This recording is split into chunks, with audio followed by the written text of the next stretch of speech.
sports city, road improvements, and improving safety. All are things new Clarksville Mayor Joe Pitts has his eyes set on. Mayor Pitts, kind enough to drive down and join us. 58 days. What have you done for us lately? Well, no, not even 58. I'm out of town. That's what I've done for you. Thank you. Thank you. It's an exciting time in Clarksville. Yeah, it is. It's a growing community, and with growth comes challenges. But we're up to it, and our population, our city workforce is rising to the challenge.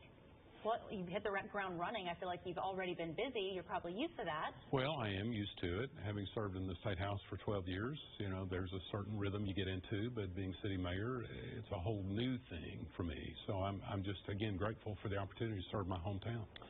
Clarksville going through the exact same thing we're going through here in Nashville, and that's traffic is just getting horrendous in some spots at certain times of the day, and that's got to be something that you get asked about a lot. Every day, twice a day, multiple times a day. When you go get coffee. Right, yeah, okay. Exactly. Now, we're instituting some short-term fixes like traffic light signalization and synchronization to make sure that you're not stopping at every point. But also some other simple fixes like intersection improvements, turning lane additions, widening some intersections to allow more traffic to move to and through.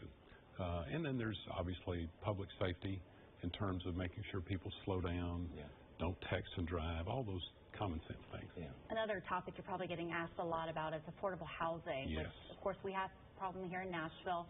You guys are no strangers to that either. No, we're beginning to see the inflation of home values increase, and then with the reassessment coming up later this year, that'll be a challenge. And we're taking steps working with our Association of Realtors and Home Builders Association and other groups, nonprofit community, trying to address that. And that's a pretty significant issue in our community, or every community in Middle Tennessee. Yeah.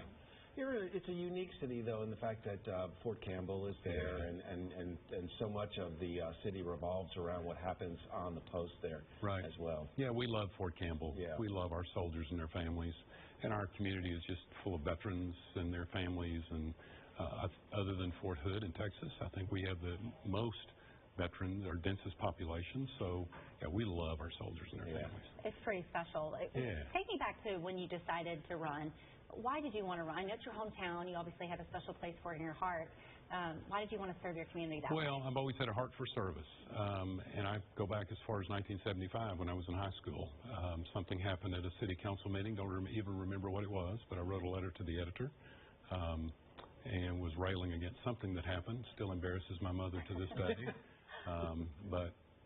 And then fast forward, got to serve in the State House of Representatives, and then this opportunity, it was just the right time. Yeah.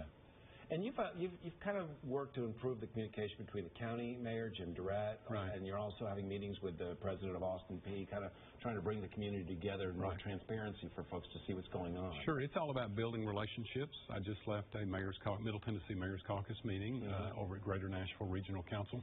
So it's about getting to know each other, sharing solutions.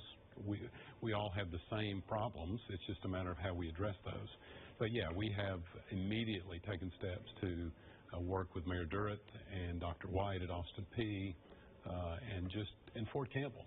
We're getting a new commanding general Thursday, General Winsky. So we'll continue to build those relationships and, forge some bonds and collaborate on solutions. You really do have a lot of resources and a lot of people who love that city. Yeah. What do you think it is? Why do you love it so much? Well, I love it because of our diversity. We generally pay it lip service, but I just love the diversity. We're a young city, a vibrant city, culturally diverse.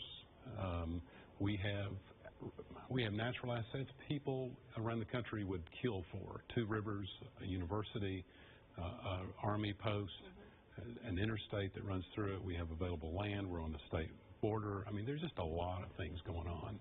And so we just have to harness that. We have to harness that potential and work together, and we're doing that. And a flourishing small business, downtown has changed so much. There are restaurants everywhere. It's a very walkable city now it's become. It is, and I think you'll even see more advancements made downtown. The county's talking about a multi-purpose event center. The city is talking about finally pulling the trigger on a performing arts center to preserve the Roxy Regional Theater. So I think between those two will be a catalyst for even additional private investment. Well, I think we need to have you back here in another 50 days. Okay. I have a feeling you're going to be running and gunning and getting even more done. Well, thank you. Thank you for the opportunity to tell our story. We love our city. Well, we do too. We see Thank why. you. Thank you so much. Head of the Chamber of Commerce, too, as well as being mayor. Yeah. Can't keep a job, obviously. Let's go to Jared and talk about the weather. We're not having Chamber of Commerce weather right now. Absolutely not. And by the way, if you've ever walked around Austin Peay, it's one of those beautiful campuses up there in Clarksville. All right, this is definitely not Chamber of Commerce weather.